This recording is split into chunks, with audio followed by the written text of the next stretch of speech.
하나님 말씀 룻기서 1장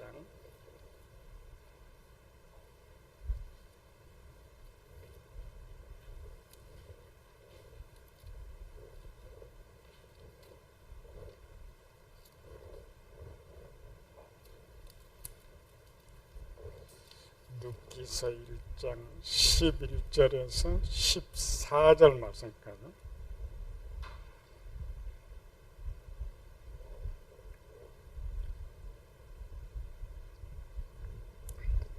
같이 읽습니다. 11절에서 14절까지.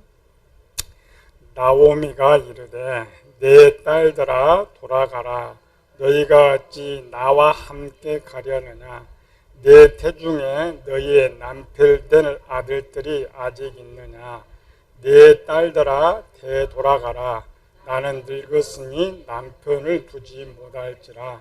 가령 내가 소망이 있다고 말한다든지 오늘 밤에 남편을 두어 아들들을 낳는다 하더라도 너희가 어찌 그들이 자라기를 기다리겠으며 어찌 남편 없이 지내겠다고 결심하겠느냐. 내 딸들아 그렇지 아니하니라. 여호와의 손이 나를 치셨으므로 나는 너희로 말미암아 더욱 마음이 아프도다 하며 그들이 소리를 높여 다시 울더니 오르바는 그의 시어머니에게 입맞추되 룻은 그를 붙쫓았더라.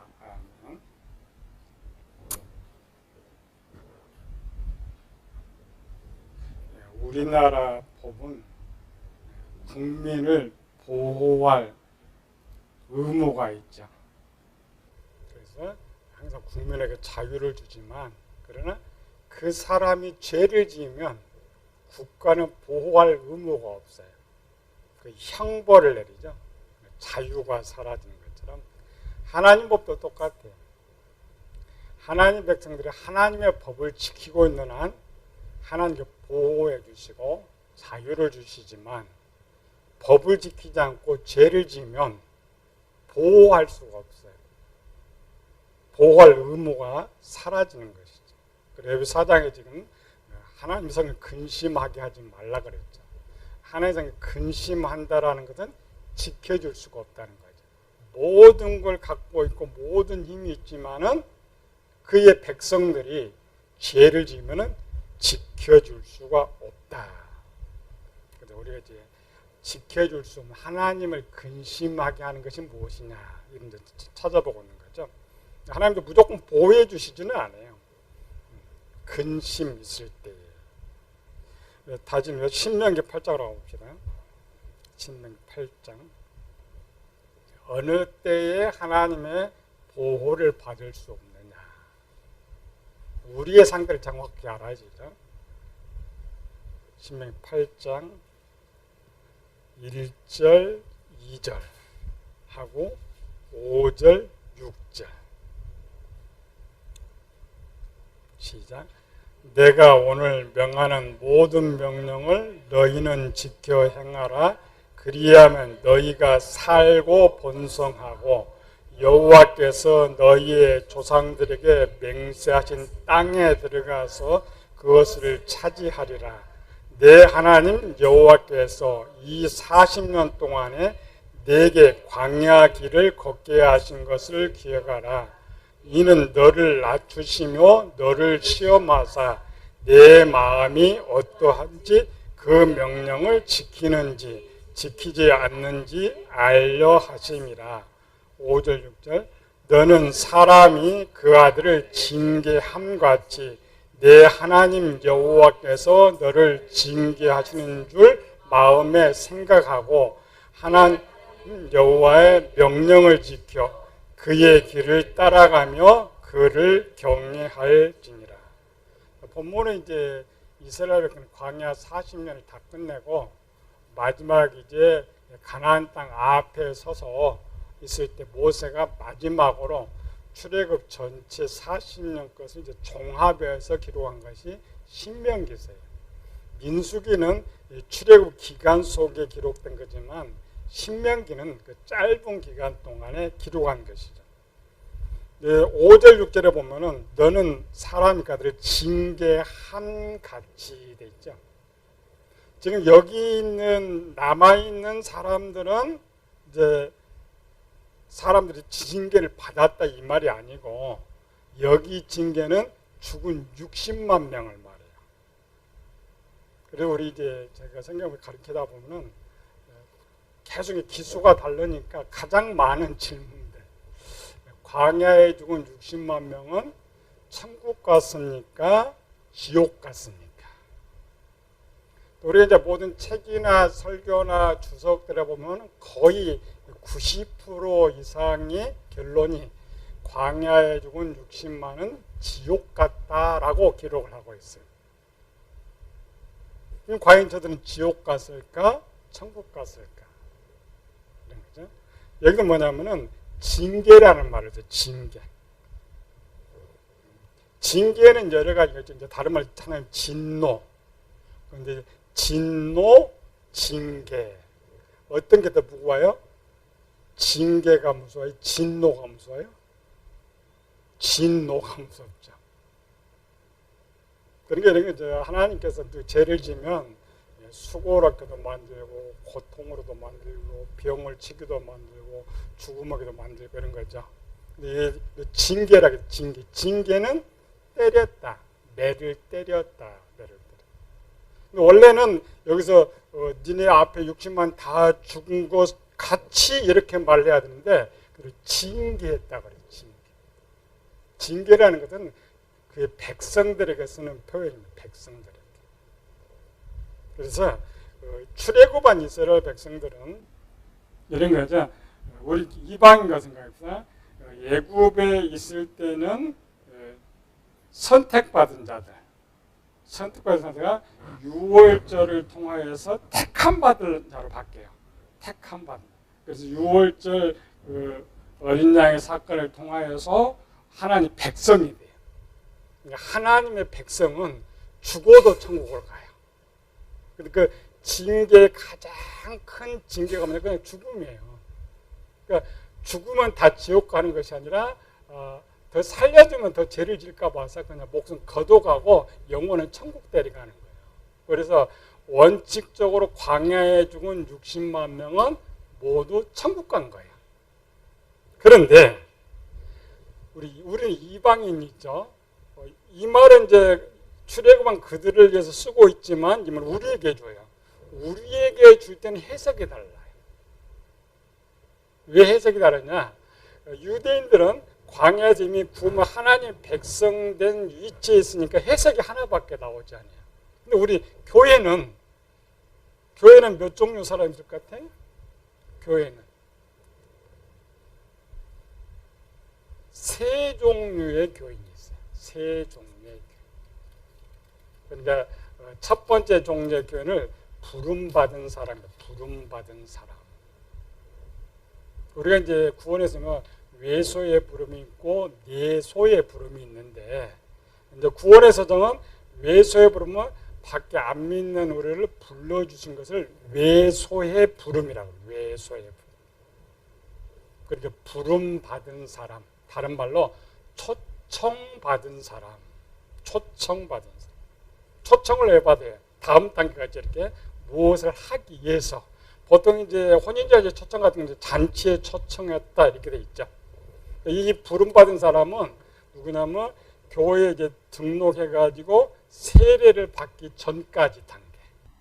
전까지. 그러니까 세례 받기 이 교회 이렇게 하다 보면은 교회를 몇십 년 다녀도 세례를 안 받으려는 사람들이 있어. 그렇죠? 가끔 가다가 금방 받는 사람들인데 이상하죠. 그 정도 되면은 받을 것 같은데 안 받는 사람들이 있어요. 그래서 이 사람들이 초청받은 사람들이래요. 초청받은 사람들.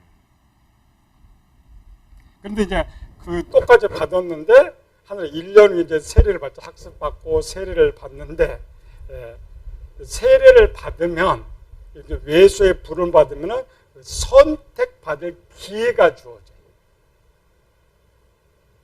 그러니까 초청을 받아가지고 거기 있으면 다음 기회가 뭐냐? 선택은 뭐야? 백성으로 선택받을 기회가 주어져요. 언제? 세례를 받은 이후에. 그러니까 처음부터 선택의 기회가 주어지는 것이 아니고, 그리고 두 번째 종류의 사람은 외소의 부름을 받은 사람이에요. 그러니까 일반적으로는 밖에서 부른 사람을 좀 외소의 부름이라 하는데, 그게 아니고 밖에서 부른 사람을 초청받은 사람, 그 다음에 세례 받은 사람을 외소의 부름을 받은 사람이라 그래요. 그리고 우리 교회도 세례를 받은 이후부터 교회 등록을 하는 거예요. 일반적으로는 교회에 들어와서 바로 등록 카드를 쓰는데, 그렇지 않고 교회 법적으로 우리가 이제 총회에다가 우리 소망교회 성도를 보고를 해요. 보고를 할 때 뭐냐, 세례교인 몇 명, 그러니까 세례교인이 아닌 사람은 교인으로 인정을 하지 않아요. 그러면 세례받기 전에 한 사람이 있죠. 그건 초청받은 사람. 세례 받을 때부터는 이제 다음 단계죠. 하나님 백성으로 부름받게 돼서, 그래서 외소에 부름받은 사람들이다. 그래서 이 외소에 부름받은 사람이 뭐냐면 그 사람이 기회가 줘요. 기회가. 초청받은 사람은 기회가 아닙니다. 초청받은 사람. 그래서 1년 동안 열심히 해가지고 자기 선택권이 세례 받을 거냐 받지 않을 거냐. 그래서 이제 받으면 선택받을 기회. 어떻게 하나님 백성으로 선택받을 기회를 줘서 준비하는 거예요. 이 과정 준비가 누가 한다고요? 예수님께서 관할을. 그러니까 이렇게 선택받을 기회가 준비가 잘 된 사람에게 준비가 끝나면 내소의 부름이 있어요. 내소. 내소가 마음의 두드림에 있죠. 그러니까 내소 보면 너 정말 하나님 백성이 되겠느냐? 네가 정말 예수님을 주인으로 모시겠느냐? 그래서 우리가 물세례 받는 것과 내소의 부름 다릅니다. 대부분 이제 우리가 내소의 부름에 대해서는 별로 체험들이 별로 없어요. 가끔가다 이제 체험에 고백하는 사람들이 있어요. 그러니까 어떤 큰 이제 사건, 누가 이제 보편적으로는 체험하지 못하고요. 요한복음에 바람이 임의로 불매, 어디서 보면 어디서 알지 못하려니 성령으로 난 사람 다 이러하니라. 그 사람 난 이제 결과로서 알게 되고 그 순간은 못해. 근데 옛날 구원파들은 그걸 가르쳐줘. 너 구원받은 날 언제야? 원래는 우리 모르는데. 그래서 교인들에서 너 언제야? 나 몰라. 너 아직 구원 못 받았네? 그래 니네 교회 갔자지 우리한테 와. 그럼 걔들은 구원받은 날 가르쳐줘. 태어나는 가르쳐준 것처럼. 그래서 자기가 딱 그날 받으면 아, 이날이 내가 구원받은 날이다. 그건 모릅니다. 언제. 그런데 이제 아는 사람이 있어요. 아는 사람은 하나님 급하실 때. 가만히 두면은 문제가 생길 사람한테 어떤 큰 충격, 환경 속에서 딱. 그러니까 우리가 이제 제일 쉬운 사람인데 우리가 구약에는 야곱, 신약에는 사도 바울, 그렇죠? 야곱 편 배웠죠? 야곱은 하나님 77년 동안 훈련을 시켰어요. 훈련. 야곱은 이제 태어날 때부터 위에서 부름받은 사람 돼 있고 7년 훈련 시켰는데 야곱이 잘못하고 도망가고 있잖아요. 그대로 가만히 두면 어떻게 해요? 도망가 버리지. 그리고 다른 신을 섬겨버려요. 그럼 하나님 70년 손해가 났죠. 그러니까 하나님 갑자기 확 나타나니까 그런 체험인데요. 또 바울 같은 경우도 그대로 놔두면 더 이상 안 되는 거죠. 그러니까 그렇게 체험하는 사람. 그러니까 우리가 이제 성도들이 그런 체험을 하는 사람이 많아요. 어느 날 극단적으로. 그럴 때는 알 수가 있어요. 그러나 대부분의 사람은 모른다. 대부분에서. 그리고 이제 첫 번째와 두 번째, 아직 백성되지 아니한 사람들의 위치에서 아까 신명기 8장을 해석할 때는 그들은 다 지옥 같다고 해석을 해줘야 돼. 그러니까 그 유대인 때로는 전부 천국을 가는데 우리 위치에서 이제 성경을 해석해 줘야죠. 그랬을 때는 지옥 같다. 왜? 첫 번째, 두 번째 사람은 천국 갈 수가 없어요. 그렇죠? 첫 번째. 근데 세 번째 사람은 하나님의 백성이 됐죠. 하나님의 백성들에 있어서는 내가 예수님 믿고 구원받은 사람이 제가 크면 하나님 그도 생명을 거둬가야 돼요. 거둬가야 한 사람한테는 천국 같다고 말해요. 그런데 오늘에게 엉터리해져. 그럼 자살한 사람은 또 어떠느냐? 자살한 사람 어디 가요? 지옥 가요. 왜? 성경의 말은 뭐냐면은 사람의 마지막 행동은 누구의 명령에 순종하느냐. 하나님 결코 자살을 명하시지 않습니다. 마귀가 자살을 멸하는 거니까. 그리고 불순종이 되는 거예요. 불순종. 그래서 우리는 이제 보편적으로 교회 이렇게 다니다 보면 착각하는 게 뭐냐면은 교회 처음 등록해놓고 보통 이제 교회는 성령 하나님 여러분과 함께합니다. 그러니까 나는 성령 하나님 항상 함께한다고 생각해요. 그렇죠? 함께한다. 아닙니다. 아까 1단계, 2단계, 3단계죠. 1단계는 성부 하나님에 관할, 2단계는 성자 하나님에 관할, 백성에는 성령 하나님에 관할이 되는 거예요. 그러니까 성부 하나님의 관할에 있을 때에 하는 사람, 성자 하나님 관할에 있을 때 성령 하나님 없는 거예요.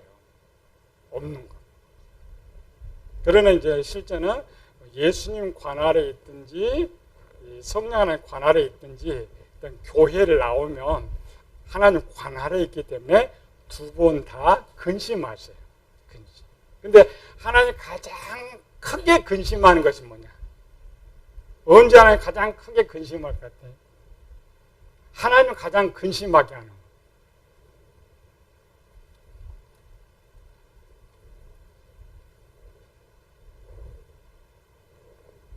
우리가 봅시다. 내가 부모고 자식이 있어요. 내가 자식을 바라보면 가장 근심할 때가 언제일 것 같아요? 언제 제일 근심할 것 같아요? 우리가 많이 경험해 보잖아요. 화가 나, 자식이. 요즘 그 부모들 자식들이 많이 죽이잖아요. 이제 당신은 내 부모도 아니야. 나는 당신 자식도 아니야. 그 말을 들으면 부모 마음이 얼마나 아프겠어. 그리고 나가버려, 집 나가버려. 부모가 가장 마음이 아플 때. 자식이 집 나갈 때. 가출할 때. 하나님이 가장 근심할 때가 뭐냐? 똑같아. 하나님 그 많은 사랑을 베풀었는데 그가 떠나가 버릴 때. 그가 떠나가 버릴 때. 그런데 문제는 뭐냐면, 자, 우리 마찬가지로 교인들이 같이 신앙생활, 우리가 중고등 신앙도 어느 날 정보사님이 나 교회 안 나가! 다음부터 교회 안 나가! 그럼 기분이 좋아요? 마음이 아프죠? 안타깝죠? 하나도 똑같아. 그런데 우리는 그렇게 되면 전화라도 하지. 권사님 그러지 말고 교회 나오세요. 전화라도 하죠. 자, 지금 잘 때 내가 하나님이 절대 간섭 안 해요. 사람은 인정상 가서 이렇게 하고 있지만 하나님 딱 한 번 떠나면 전혀 타치 안 해요. 원래 그것이 하나님이 정한 법입니다. 그게 뭐냐? 자유의지예요. 하나님 인간의 자유의지를 최고의 선물로 주셨는데 신을 선택의 자유가 있어요. 나 당신 신 안 하겠다. 세상은 부모 당신 내 아버지 아니에요. 한다고 해서 그거는 안 되는 거 아니죠. 그거는 안 된다. 죽었다 깨도 부모 자식 아니에요. 종교는 그랬지 않습니까? 그래서 우리가 그랬잖아요. 종교를 딱 바꿔버리면 완전 원수가 돼. 이상하게 원수가 돼. 쳐다도 안. 교인들은 더 하잖아요. 종교 안 받고 이교에서 비교회만 가도 다음부터 얼굴도 안 보이지. 똑같이 예수님 믿으면서. 근데 종교를 바꾸면 얼마나 하겠어. 서로 하면서. 하나님께 있는 자유를 줬기 때문에 원래부터 터치하지 않겠다. 그러니까 가도 터치를 하지. 가도 터치를 하지. 그런데 이렇게 이제 떠나가는 사람이 두 종류가 있어요. 아까 있죠? 1, 2번도 떠나가. 아직 구원받지 못해서 떠나가. 그런데 하나님 백성도 떠나가. 근데 둘 다 하나님 가만히 두죠. 여러분, 그래도 하나님 백성이니까 하나님 뭐 누굴 좀 보내가지고 이렇게 할 것 같아요. 우리는 뭐냐면은 우리는 책임이 있어요. 하나님은 가만히 있어도 우리는 전도의 책임이 있으니까. 그러니까 하나님은 가만히 있으니까 나도 가만히 있다 이런 거 안 돼. 우리의 책임은 그래도 가서 데려오는 게 우리의 책임이고, 그러나 하나님 관여하자. 하나님. 두 종류에서. 그러니까 하나님 백성 아닌 자가 떠났을 때에 하나님께 어떻게 하실까? 하나님 백성된 자가 떠났을 때 하나님께 어떻게 하실까? 물론 둘 다 하나님 근심하셔요. 인격이 하나님이시니 그렇잖아요. 내 자식 나가도 근심되고 내 양자가 떠나가도 근심되고 또 내 집에서 함께 거하던 사람이 떠나가도 근심되고 그렇잖아요. 근심은 하세요. 그러나 하나님의 조치는 다르다. 그러니까 하나님 구원받지 못한 자가 떠나갈 때 하나님 조치와 하나님 백성된 자가 떠나갈 때 조치가 다르다. 조치가. 그리고 이제 선택과 유기라고 이제 성경에 표현해요. 우리가 이제 당연히 뭐냐면, 자, 왜 하나님께서 구원받지 못한 자들이 떠나가면 하나님께서 손을 띄고 있느냐? 그건 당연한 거예요. 왜? 아예 쟤들은 백성들 자격도 없는 자죠. 자격도 없는 저들을 교회에 불러가지고 그나마 특별한 기회를 줬어요. 그렇죠? 우리 집안에 기회를 줬어. 그런데 하나님 은혜를 다 베풀어 줬는데도 나가버려. 우리 인간 같으면 어때요? 화가 나잖아요. 그렇잖아요. 진짜 고아 같은 거 데리다가 먹여주고 재워주고 학교 다 보내주고 취직까지 결혼시켰더니 지가 이제 배부르니까 나가버려? 그럼 그거를 좋아할 사람 누가 있어요? 그 당연한 거예요. 하나님 당연. 더 이상 하나님께 손을 떼요. 손을 기해. 그죠? 유대인은 로마 11장이죠. 우리는 어때요? 유대인 자기 지금 백성을 버리고 대신 우리의 기회를 주고 있잖아요. 대신 기회를 줬는데도 불구하고 떠나갔을 때 발생된 하나님의 진노. 그때 진노. 근심하시지만 진노. 그 진노가 뭐냐? 모든 걸 끊어. 모든 걸 끊어. 근데 우리 이제 다음 주에 조금 더 배우기로 하고, 우리가 이제 이런 걸, 우리는 하나님의 계획과 운명론과 똑같다 이렇게 생각해요. 우리 신학에도 선택과 유기가 있어요. 하나님 최초에 천지를 창조하기 전에 세상 사람 중에 이만큼은 구원하기로 작정. 이걸 선택이라고 해요. 이만큼을 버리기로 작정. 이걸 유기라고 그래요. 그리고 우리가 하나님 저 사람 원래부터 버리려고 했으니까 가버렸다 이렇게 생각해요. 아닙니다. 운명론은 그래요. 운명론은. 사람 그러죠. 운명론은 뭐냐면 그렇게 내 발걸음은 다 정해졌어요. 내가 아무리 저쪽 가고 싶어도 가지 못하고 내가 아무리 노력해도 벗어날 수 없어. 그러니까 세상 운명에 맡기자. 내 운명에. 그 운명이란 뭐냐? 자유가 없습니다. 은혜가 없어. 그런데 성경은 다릅니다. 그 운명론과 성경이 다른 점은 두 가지가 있어요. 두 가지. 운명론에는 기회가 없습니다. 기회. 정해졌으니까 정해진 대로 가지. 내가 열심히 노력했다고 해서 새로운 기회가 오지 않아요. 근데 성경은 그렇지 않습니다. 자유의지를 주시는 거예요. 기회를 주시는 거예요. 네가 그렇게 해서 기회를 잘 활용하면 네 운명이 바뀐다. 세상도 바뀌어. 네가 노력 잘하면 네 운명이 바뀌었지. 또 하나는 은혜입니다. 은혜. 세상은 그 어려움 속에 가도 누가 도와줄 사람이 없어. 그러니까 좌절하고 절망해버려. 근데 하나님께서는 하나님의 포기하시기 전까지 자녀든 불신자든 은혜를 주시. 그래서 선택과 유기는 뭐냐면 하나님께 처음부터 가인을 버리려고 선택했기 때문에 가인이 범죄 떠나간 것이 아니고 가인이 떠나기 전까지 하나님 은혜 주셨어요. 그렇잖아요. 범죄하기 전에도 범죄하지 마라. 범죄하니 너 왜 범죄했느냐? 끝까지 가인이 응답하자는 거예요. 하나님 아셨어요. 내가 이렇게 끝까지 줘도 제가 돌아오지 않았어. 하나님 버렸잖아요. 그거 당연한 거예요. 그래서 이 결과를 보고 먼저 기록해 놓은 거예요. 우리는 결과를 보고 나중에 기록하죠.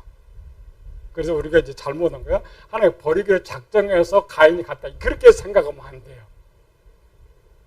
하나님 끝까지 은혜를 주셨지만, 끝까지 은혜를 주셨는데 알면서도 그를 또 데려왔잖아요, 교회로. 그런데도 그가 결국 버렸어요. 그럼 하나님께 어떻게 해요? 당연히 버려요. 그건 당연히 버릴 수밖에. 당연히 버려요. 우리 착각하면 안 돼요. 절대 착각하면. 하나님 백성과 다릅니다.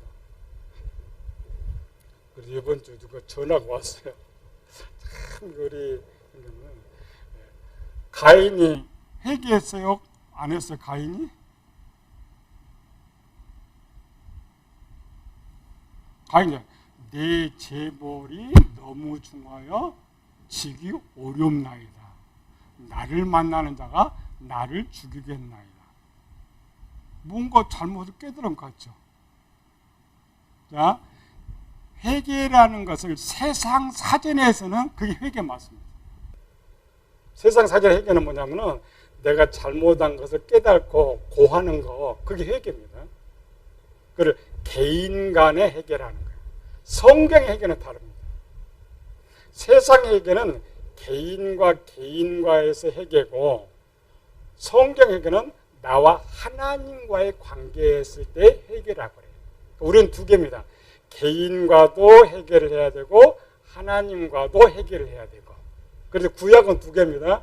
누가 죄를 보면은 죄 지금 갚고 와서 하나님께 다시 속죄제를 드리고, 이제 두 가지. 그럼 가인은 깨달았어요. 죄는 깨달았어요. 그런데 뒤에서 하나님 떠나가 버렸죠.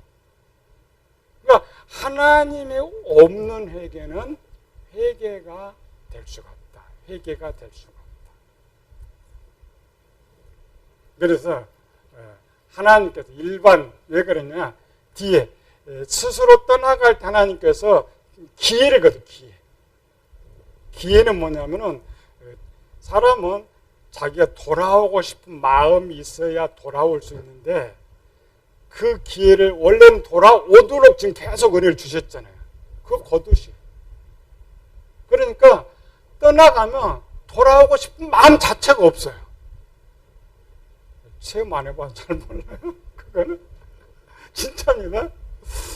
밖에 가면 그렇잖아요. 싫은 사람 가서 뭔 말이에요? 돌아와요? 안 돌아오죠. 똑같아요. 우리가 헉 살다가 하나님 치료해서 가죠. 절대 교회에 돌아가고 싶은 마음이 없어요. 그런데 실제는 뭐냐면 하나님 그걸 거두신 거예요. 그가 돌아가고 싶은 마음이 없어서가 아니고 하나님 기회를 싹 거둬가지고 미련을 두지 않게 버려야 돼. 그게 형벌. 그러니까 하나님을 근심하게 하는 자에 대한 형벌. 그런데 하나님 안타까워 근심하죠. 그러나 이미 그걸로서 끝이 더 이상 없다.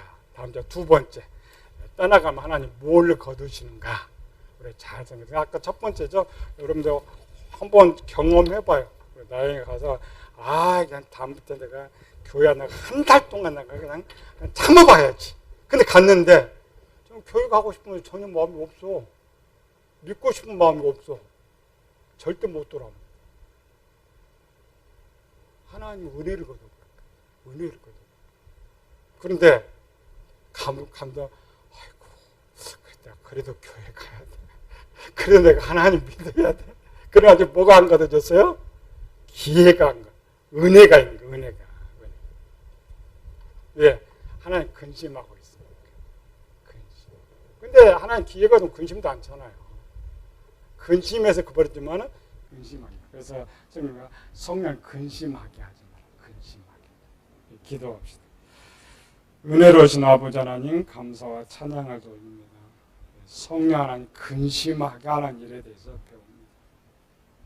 우리 아직 우리가 경험해 보지 못했기 때문에 체험하지 못하지만 이 일뿐만 아니라 성령 안을 근심하게 하는 많은 일을 하면서도 우리가 깨닫지 못합니다.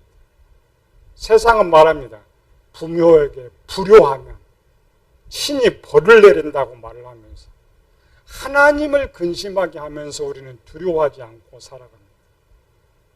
성경은 하나님을 근심하게 했던 저 하나님 자녀들 시대에 세상을 멸해버렸습니다. 오늘도 우리가 똑같은 말씀합니다. 성령 하나님을 근심하게 하지 말라. 오늘 세상은 하나님을 근심하게 하는 이들이 얼마나 많이 있습니까? 하나님을 진노하게 하는 일이 얼마나 많이 있습니까? 그래도 하나님의 사랑으로 용서하여 주시고 우리 은혜 베풀어 주시는데 우리가 깨닫고 하나님을 근심하게 하지 않고 하나님 기쁘게 하고 항상 영광 돌리는 저희들 되게 하여 주시옵소서. 거룩하신 예수님 이름으로 기도드리옵나이다.